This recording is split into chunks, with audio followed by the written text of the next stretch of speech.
नमस्कार, बहुत बहुत स्वागत है आपका छत्तीसगढ़ आज का मुद्दा में। मैं हूं आपके साथ ललित और आज का हमारा मुद्दा है राधिका के राम, कांग्रेस परेशान। जी हां, कांग्रेस पार्टी छोड़ने के बाद राधिका खेड़ा ने पार्टी के खिलाफ एक बार फिर से बम फोड़ दिया है। राधिका ने राम का नाम लेकर कांग्रेस को घेरने की कोशिश की। एक हफ्ते से चल रहे इस सियासी विवाद में जमकर आरोप प्रत्यारोप भी देखने को मिले। अब राधिका ने पार्टी के कई बड़े नेताओं के ऊपर सीधा सीधा आरोप लगा दिया है। कांग्रेस ने एक प्रेस कॉन्फ्रेंस के जवाब में प्रेस कॉन्फ्रेंस की और खेड़ा को निशाने पर लिया, तो बीजेपी दूर से बैठकर कांग्रेस में लगी आग का तमाशा देख रही है। तो क्या कुछ चल रहा है इस राजनीतिक का घमासान के अंदर, इस पर हम चर्चा करेंगे। हमारे साथ मेहमान भी होंगे, लेकिन पहले ये रिपोर्ट देखिए।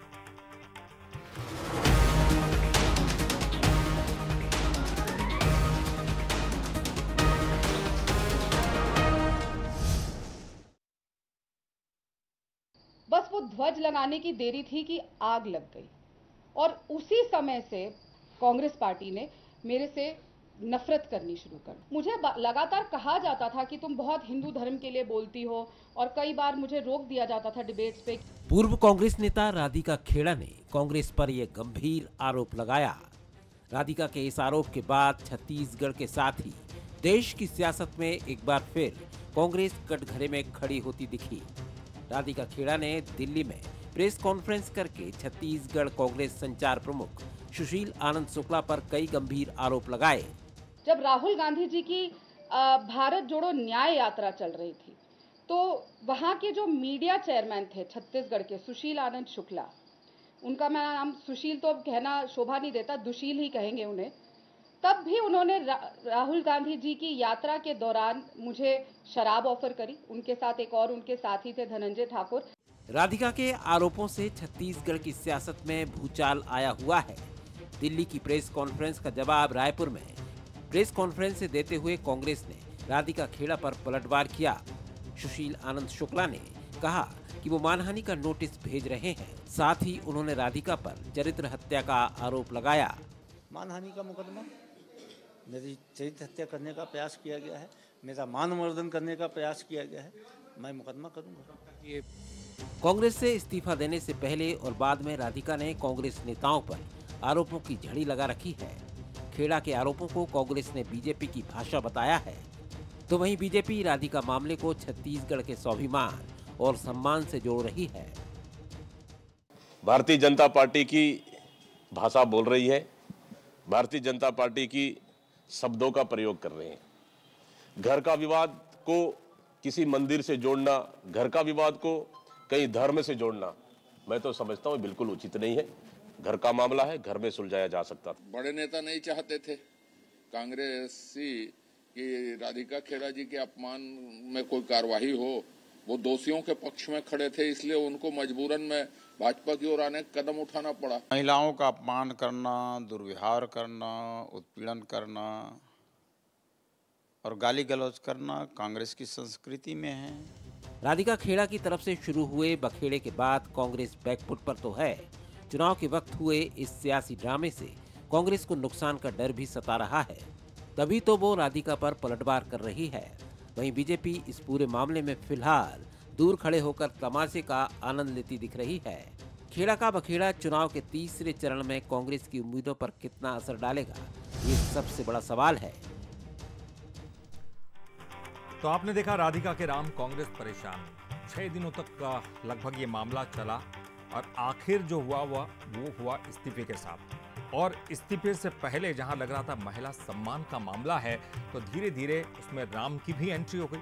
जब राम की बात आ गई तो निश्चित तौर पर कांग्रेस भी परेशान मुद्रा में दिखाई दी और तमाम आरोप लगा दिए गए कि ये बीजेपी का षड्यंत्र। तो क्या कुछ घमासान चल रहा है? देखिए, इस वक्त बड़ा घमासान चल रहा है। ऐसे वक्त में जब चुनाव है, ऐसे वक्त में इस तरह का मुद्दा उछलना, किस तरह का नुकसान होगा, कांग्रेस को नुकसान होगा, बीजेपी क्या बड़े फायदे में है और क्या डैमेज कंट्रोल की भी कोशिश की जाएगी, इन तमाम चीजों पर हम बात करने वाले। हमारे साथ जो मेहमान है, चलिए उनका परिचय करवा दें। श्री चंद्र सुंदरानी जी हमारे साथ जुड़ गए हैं, पूर्व विधायक हैं भारतीय जनता पार्टी से। धनंजय जी हमारे साथ जुड़ रहे हैं, धनंजय सिंह ठाकुर जी जो कि कांग्रेस के प्रवक्ता है। और साथ ही साथ अनिल द्विवेदी जी हमारे साथ वरिष्ठ पत्रकार जुड़ गए। आप तीनों का ही बहुत बहुत स्वागत करते हैं बंसल न्यूज़ पर। और शुरुआत में अनिल जी आप ही से शुरू करना चाहूँगा। देखिए, महिला सम्मान की बात थी, आते आते राम की एंट्री हो गई, तो ये भी एक मुद्दा सामने आ गया।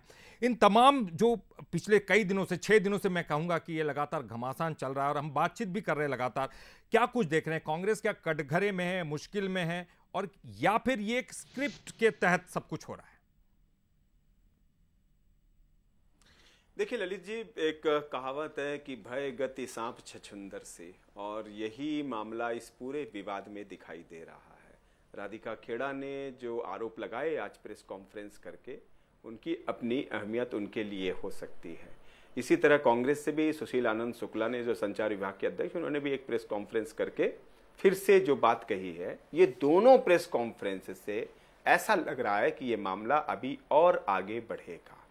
लेकिन जो मुख्य न्यायपूर्ण बातें हैं, हमें तो उस पर बात करनी होगी कि ये है क्या चीज। बहुत छोटा विवाद था जो प्रदेश कांग्रेस से शुरू हुआ। राधिका खेड़ा ने अपनी एक जो उनके साथ तथाकथित अपमान हुआ उसकी उन्होंने शिकायत की, लेकिन चूके कहां। आप देखिए कि जब वो सबसे पहले न्याय मांगने के लिए जो प्रभारी महामंत्री हैं गेंदू, उनके पास गई, वहां पर चाहते तो इस मामले को सुलझाया जा सकता था बात करके। अगर सुलझा लिया जाता तो ये मामला आज राष्ट्रीय स्तर पर न होता, इतना हो हल्ला न होता। और उसके बाद फिर राधिका जी ने जिस तरह से वीडियो को वायरल होने दिया, जिस तरह उन्होंने ट्वीट किए, जिस तरह उन्होंने राम मंदिर के मुद्दे पर विक्टिम कार्ड खेला, ये सारी चीजें ये दर्शा रही हैं कि वो एक परिपक्व राष्ट्रीय प्रवक्ता हैं भी कि नहीं। वो किस तरह के आरोप लगा रही हैं। आज भी जिस तरह के आरोप उन्होंने सुशील आनंद शुक्ला पे लगाए, मैं नहीं जानता उनमें कितना दम है, ये जांच का विषय हो सकता है, या जब वो मानहानि केस करने की बात कह रहे हैं। लेकिन आप देखिए कि इस पूरे मामले में दृश्य क्या दिख रहा है। फाइनल दृश्य यह है कि आज राधिका खेड़ा यदि इतनी बड़ी राष्ट्रीय कोऑर्डिनेटर है, तो ना उनके साथ प्रदेश कांग्रेस के नेता है, ना उसके साथ राष्ट्रीय स्तर के नेता हैं। क्यों नहीं है? क्योंकि ऐसा समझा जा रहा है कि खेड़ा के साथ इस तरह के विवाद कई राज्यों में हुए हैं। गुजरात में हमने सुना है, दिल्ली में खुद यहीं के एक नेता थे संजीव शुक्ला, उनके साथ बड़ा विवाद हो चुका था, और अब ये तीसरा विवाद सुशील आनंद शुक्ला के साथ है। तो यदि राधिका इस तरह विवादों में रही हैं, तो मुझे लग रहा है कि शायद इसकी अभ्यस्त नेशनल कांग्रेस हो चुकी थी। इसीलिए दिल्ली में आप देखिए कि उन पर कोई रिएक्ट नहीं हुआ, उनके कहने पर कोई कार्रवाई नहीं हुई। और इधर आप प्रदेश में देख लीजिए, पूर्व मुख्यमंत्री भूपेश बघेल है, टीएस सिंहदेव है, दीपक बेज है, ये सब ये मानते हैं कि कांग्रेस संचार विभाग हमारी पार्ट है, हमारी टीम का अंग है, इसलिए शायद वो नैतिक तौर पर उनके साथ खड़े हैं। राधिका खेड़ा जी को छत्तीसगढ़ से जिस तरह से जाना पड़ा, जिस तरह उन्होंने विदाई तड़ी, वो ठीक है, बीजेपी उसका राजनीतिक लाभ ले रही है। और राधिका खेड़ा ने, आप देखिए, आश्चर्यजनक बयान दिए। उन्होंने बोला कि मैं राम मंदिर गई, मैं हिंदुत्व के समर्थन में बोली, इसलिए मेरे पे ये कार्रवाई हुई। मैंने नहीं लगता कि हिंदुत्व के समर्थन में कोई बयान राधिका खेड़ा का आज तक देखा। मैंने ट्वीट खंगाल डाले उनके, मुझे उनका कोई बयान नहीं दिखाई नहीं दिया। राम मंदिर के दर्शन करने गई, मैंने सोचा कि देख लेता हूं किसने उनका विरोध किया, एक बयान मेरे को दिखाई नहीं दिया। तो मुझे ऐसा लग रहा है कि राधिका खेड़ा एक विक्टिम कार्ड खेल रही है। महिला होने के नाते वो चाहती है कि मुझे अलग से कुछ स्पेशलाइजेशन मिले, लेकिन ऐसा होता नहीं है। जब आप राजनीति में होती हैं तो राजनीतिक तुला में सत्य को दोनों तरफ से देखा और परखा जाता है।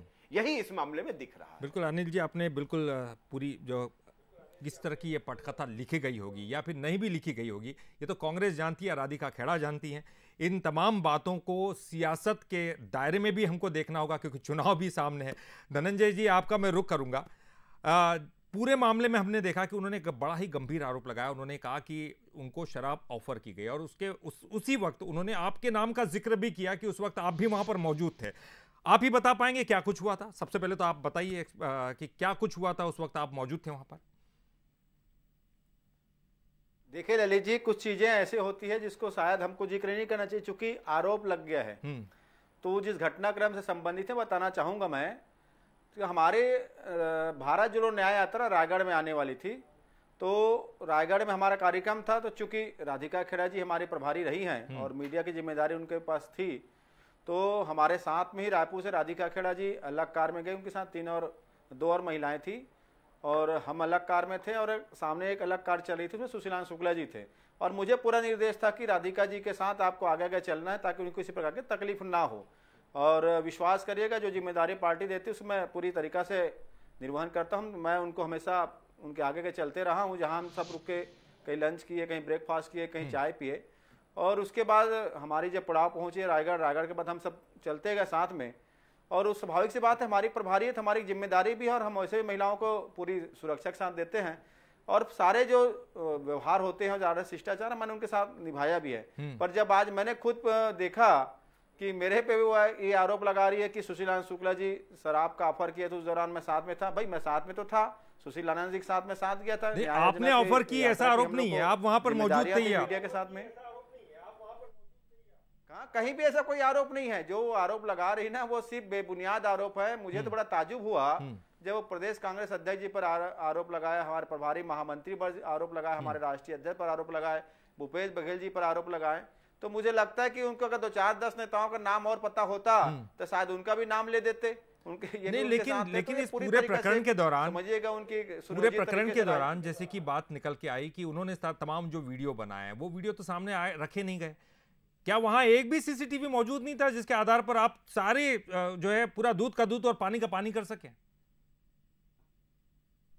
ललित जी, जिस दिन या इसमें राजीव भवन में किसी विषय पर उनके साथ जो बातें हुई ना, उसका वीडियो आप खुद बनाई है, ऐसा हमारे जो सहयोगी प्रवक्ता है सुरेंद्र वर्मा जी ने बताया है। हम तो मांग भी कर रहे हैं, जो वीडियो आप खुद बनाए हो, जिस वीडियो में आपके साथ चर्चा हो रही है, जिस वीडियो के लिए मैं वो आप सार्वजनिक कर दो। भाई जनता के बीच में सच्चाई आनी चाहिए ना। देखिए हम सब राजनीतिक दल के लोग हैं, चाहे मैं हूं या सुंदरानी जी हो या अनिल जी हो, हम सब कई प्रकार से लोगों से मुलाकात करके हम पे आरोप भी लगते हैं। धनंजय जी, आप तो आरोप ये लगाते हैं कि वो षड्यंत्र के तहत कर रही हैं, तो वो तो वीडियो को सामने रखेंगे नहीं। आपने सीसीटीवी, वहां पर इतना बड़ा कार्यालय आपका, सर सीसीटीवी नहीं थे वहां? नहीं, एक्चुअल में कार्यालय के अंदर का मामला है ना ललित जी। भाई चेयरमैन साहब जहां बैठते हैं उस कार्यालय में पत्रकार भी साथ ही आते हैं। आजकल तो छोटे छोटे ऑफिसेस में सीसीटीवी लगते हैं सर। इतना बड़ा मामला, गंभीर आरोप, चुनाव का समय, ऐसे में आपके पास सफाई देने के लिए क्या कुछ है? कुछ नहीं है। उन्होंने आरोप लगाया, आपको या तो आप सीधे सीधे मानहानि का दावा ठोकेंगे या कुछ मना करते हुए दिखाई देंगे। नहीं, हम तो जैसे चेयरमैन साहब ने कहा है, सुशांत शुक्ला जी ने, हम उसमें मानहानि का दावा ठोकेंगे। और मैं तो आपका चैनल से मांग करता हूं कि मुझे जो जानकारी प्राप्त हुई है, राधिका खेड़ा खुद उस दौरान, चर्चा के दौरान वीडियो बना रही थी। तो भाई वो वीडियो को जारी क्यों नहीं कर रहे हैं? उनको क्या डर सता रहा है? क्या उनको लगता है कि उनके जो आरोप है झूठे साबित हो जाएंगे वीडियो से? उनको वीडियो जारी करना चाहिए, क्योंकि आरोप तो आपने लगा दिया है, अब उनके मानहानि का भी दावा किया जाएगा। आखिरी लेकिन ये सच हो गया है कि वो, आपके हिसाब से क्या कोई विवाद ही नहीं हुआ था? देखिए, दो चीज समझिएगा इसमें ललित जी, दो अलग अलग विषय हैं। एक होता है अपन किसी मामले में चर्चा करते हैं तो सहमति और असहमति होता है, उस दौरान कुछ नोकझोंक होते हैं। लेकिन उस नोकझोंक के दौरान अगर वो वीडियो बनाई हुई है, उस वीडियो को उनको सार्वजनिक करना चाहिए। पर वो जो आरोप लगा रहे हैं वो आरोप पूरी तरीके से बेबुनियाद, मनगढ़ंत है। ऐसा लग रहा है किसी की लिखी पटकथा को पढ़ के बोल रहे हैं। ठीक है श्रीचंद जी, किसी की लिखी हुई पटकथा को पढ़कर बोल रहे हैं। जो लाइन उन्होंने इस्तीफे में लिखी है ना सर, वो लाइन राम की बात कही है। उन्होंने कहा कि मैं जब राम मंदिर जाके आई, अचानक से व्यवहार बदल गया। ये तमाम चीजें जो है ये कहीं ना कहीं कांग्रेस को एक मुद्दा दे देती है। वो तुरंत आरोप लगाने लग जाती कि ये बीजेपी की स्क्रिप्ट है। क्या कुछ जवाब देंगे सर? देखिए ललित जी, बहुत सारे कांग्रेसी नेता राम मंदिर जाने के पक्ष में रहे, राम मंदिर गए, और निश्चित रूप से कांग्रेस का नेतृत्व उनके प्रति उदासीन रहा। वो पार्टी लाइन के विपरीत जाके राम मंदिर के दर्शन करके आए, ऐसा वो मानती है पार्टी। तो निश्चित रूप से जो राम मंदिर हो गया है, जिनकी आस्था प्रभु राम पे है, वे इनकी आंखों की किरकिरी बनते हैं।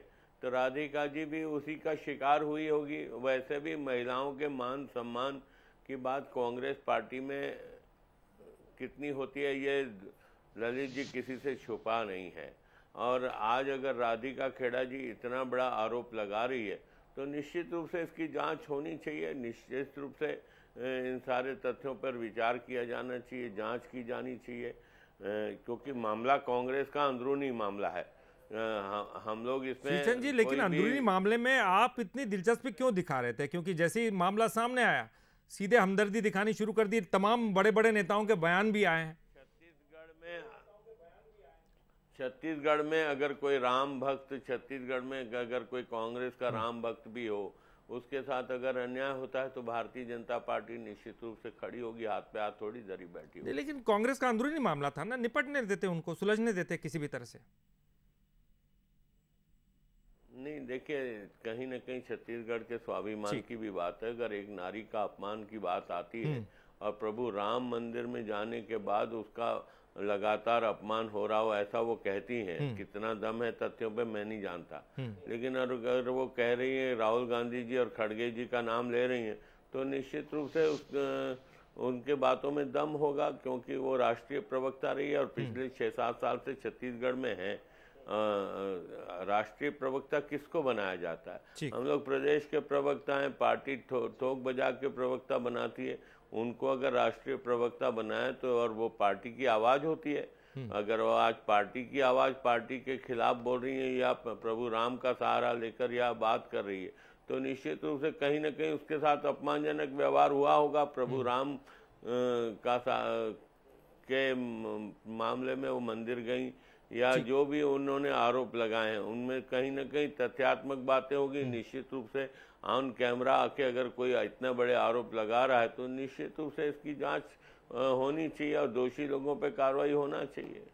ठीक है, मैं अनिल जी के पास जाऊंगा। अनिल जी, देखिए हमने पूरी चीज़ को देखा, पूरी पटकथा को देखा, 6 दिन से लगातार देख रहे हैं। हम कह नहीं सकते कौन सही है, और एक प्रेस कॉन्फ्रेंस के बाद दूसरी प्रेस कॉन्फ्रेंस सामने आ जाती है, दोनों एक दूसरे पर आरोप लगाते हैं। लेकिन क्या आपको लगता है इस पूरे मसले पर, जिसको हम कहते हैं कि एक डैमेज कंट्रोल वाली टीम होती है, एक सीनियर कैडर होता है जो कि कहीं ना कहीं आकर इस तरह के विवादों को हल करने की कोशिश में जुट जाता है, क्या आपको लगता है कांग्रेस के पास वो कैडर नहीं है जो इस तरह के विवादों को निपटाए, सुलझाए? चुनाव का समय कितना बड़ा नुकसान कर सकता है, क्या कांग्रेस इस बात को लेकर गंभीर नहीं है? बिल्कुल ललित जी, मैं आपके साथ जा रहा हूँ। ये आपने बहुत बड़ी चिंता जाहिर की है कि अगर इस तरह की घटनाएं हो रही हैं तो उन्हें ठीक करने के लिए, दुरुस्त करने के लिए कोई कैडर नहीं है क्या? लेकिन इसका जवाब भी है। कांग्रेस ने अनुशासन समिति बना रखी है, वो चाहती तो उसको सौंप सकती थी कि इस मामले पर क्या हो सकता है जरा देखिए, लेकिन अनुशासन समिति को मामला सौंपा नहीं गया। और मैं फिर से ये बात दोहराना चाहूंगा कि राधिका खेड़ा महिला होने के नाते वाकई में सहानुभूति की पात्र है। उनके आंसुओं का गिरना निश्चित तौर पर द्रवित करता है सबको। लेकिन सवाल यह भी है कि जिस राधिका खेड़ा ने 22 साल तक कांग्रेस की सेवा की हो, आज उसके मामले पर कांग्रेस के राष्ट्रीय नेता चुप है। कुछ न कुछ तो आपको करना चाहिए था। अनुशासन समिति को मामला सौंप देते, कोई 1-2 नेता हस्तक्षेप करते, उनको पुचकारते, उनसे बात करते। प्रदेश के नेताओं में भी कुछ 1-2 उनके साथ खड़े हो सकते थे कि भाई या उनको तटस्थ तो नहीं होना था। लेकिन इसके बाद भी यदि हुआ है तो राधिका खेड़ा की मैं फिर से दोहराना चाहूंगा, राधिका खेड़ा ने जो स्टेप उठाए कि कंटिन्यू वो प्रियंका गांधी तक को उन्होंने घसीटा, इससे आला कमान शायद खुश नहीं था। इसीलिए कोई भी व्यक्ति केंद्र से उनके साथ खड़ा नहीं है। इसलिए अब राधिका खेड़ा के मनोवैज्ञानिक दबाव को समझने की जरूरत है। अब वो क्या कह रही हैं? अब वो विक्टिम कार्ड नहीं खेल रही, अब वो सहानुभूति लहर पे सवार हो रही है कि मैं राम मंदिर के दर्शन के लिए गई तो ऐसा हुआ, मैंने हिंदुत्व के लिए बोला तो ऐसा हुआ। इसका मतलब क्या है? इसका संदेश साफ है कि कहीं न कहीं बीजेपी के कांटेक्ट में है वो, और वो बीजेपी में जाना चाहती हैं या बीजेपी में जाने के उनको लाने के प्रयास हो रहे होंगे। आज पूर्व मंत्री और विधायक हैं भाजपा के अजय चंद्राकर, उन्होंने तो साफ तौर पे संकेत दिया है कि भाजपा में आए तो उनका स्वागत है, संकेत है। यानी कहीं न कहीं खिचड़ी तो पक रही है, और इसे खिचड़ी पकने के चलते राधिका खेड़ा सहानुभूति की लहर पे सवार है। वो हिंदुत्व कार्ड खेलना चाहती ताकि भाजपा की सहानुभूति अधिक से अधिक मिले उनको, इसलिए वो खेल रही हैं। लेकिन वो दूसरी ओर, चूंकि उनके साथ अपमान का तथाकथित अपमान हुआ है, वो महिलाएं हैं, लड़ सकती हैं, वो इस मुद्दे को आगे बढ़ा करके माइलेज ले सकती हैं, राजनीतिक माइलेज ले सकती हैं, इसलिए भी उन्होंने आज प्रेस कॉन्फ्रेंस की। वरना आपने इस्तीफा दिया था, आप साइड हो जाती हैं, आप भाजपा में जाने की कोशिश करिए। लेकिन अभी भी उनको लगता है कि प्रियंका गांधी पर हमले उनके जारी है, उनके भूपेश बघेल पे हमले जारी है, उन्होंने और भी बड़े नेताओं पे आरोप लगाया है। यानी वो अभी इस लड़ाई को छोड़ना नहीं चाहती है, वो मीडिया की सहानुभूति लेना चाहती है, वो राजनीतिक माइलेज लेना चाहती हैं, वो बीजेपी खेमे की सहानुभूति हासिल करना चाहती हैं, क्योंकि वो एक मजी हुई राजनीतिक है। 22-23 साल से वो राजनीति में है, वो जानती हैं कि ऐसे विवाद बहुत कम आते हैं। और और ऐसा नहीं है कि सुशील आनंद शुक्ला का मैटर बचा हुआ है, हो सकता है राष्ट्रीय स्तर पे या प्रदेश स्तर के नेता की तरफ से कोई बैलेंस करने के लिए कार्रवाई। बिल्कुल, ये मैं जानना चाहूंगा। देखिए धनंजय जी हमारे साथ हैं, और धनंजय जी देखिए बहुत बड़ी बात है, वो कुछ भी हो, जैसे कि अनिल जी भी कह रहे हैं कि हो सकता है पुराना मैटर रहा होगा और उसको लेकर लगातार अलग अलग राज्यों में भी विवाद रहे, आप अच्छी तरह जानते थे, इसलिए इस मैटर को सॉल्व करने की आपने कोशिश नहीं की। लेकिन देखिए, चुनाव का समय है, ऐसे में तो हर मुद्दे का जो है फायदा उठाया जाता है राजनीतिक समीकरणों में, ये देखा गया है। क्या कोई बड़ा नेता, जिसको हम कह रहे हैं कोई सीनियर कैडर, जो कि इस मामले का समाधान निकाल देता, राष्ट्रीय स्तर की नेता है, कोई बड़ा नेता, कोई तो इस मामले पर कुछ बोलता? सभी ने चुप्पी साध रखी थी। देखिए ललित जी, मैं आपको स्पष्ट कर देता हूं, हमारे केंद्रीय नेतृत्व ने प्रदेश के हमारे जो अध्यक्ष हैं दीपक भाई जी को पत्र लिखकर 24 घंटे पे इस मसले पर जानकारी मांगे थे। और माननीय प्रदेश अध्यक्ष दीपक भाई जी दोनों पक्षों के ना, एक राधिका खेड़ा जी से भी चर्चा हुई, सुशील आनंद शुक्ला जी से, नितिन भंसाली जी से, सुरेंद्र वर्मा जी से, परवेज अहमद जी से और दीपक पांडे जी जो दौरान थे उपलब्ध वहां पे उस घटनाक्रम के दौरान सबसे चर्चा की। और एक जो विस्तारित जो रिपोर्ट, जो सबका बयान जिसमें आया, उसको उन्होंने आईसीसी को फॉरवर्ड कर दिया।